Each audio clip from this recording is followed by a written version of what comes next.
In Signal Hound's latest newsletter, we're excited to share that the Signal Path posted a video review of our SM200C spectrum analyzer, remind everyone that we have a great forum you can visit for discussions on Signal Hound products, and we also highlight our powerful 6 GHz vector signal generator at its super affordable cost. Interested in a third-party review of our SM200C spectrum analyzer? Watch as Shahryar of the Signal Path reviews his powerful new 20 GHz analyzer, including connecting the 10 gigabit Ethernet-based device to a PC, and a variety of examples and demonstrations of the capabilities and speed of the analyzer. Shahryar's reviews are always in-depth and packed full of thorough, real-world use examples. This video is a must-watch if you're at all interested in Signal Hound tech.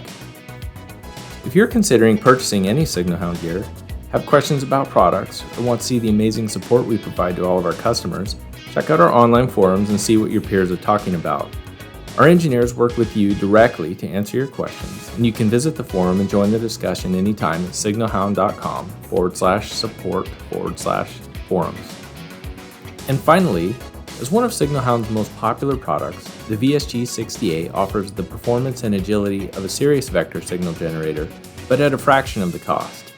Available for only $2,445 this capable SIGGEN offers many powerful waveforms and signals at a price sure to fit in your company's budget. Oh, and links to all these great resources are in the description below. And that's it for this recap. To stay informed of the latest Signal Hound news and information, click on the link in the description to subscribe, or sign up at signalhound.com/newsletter.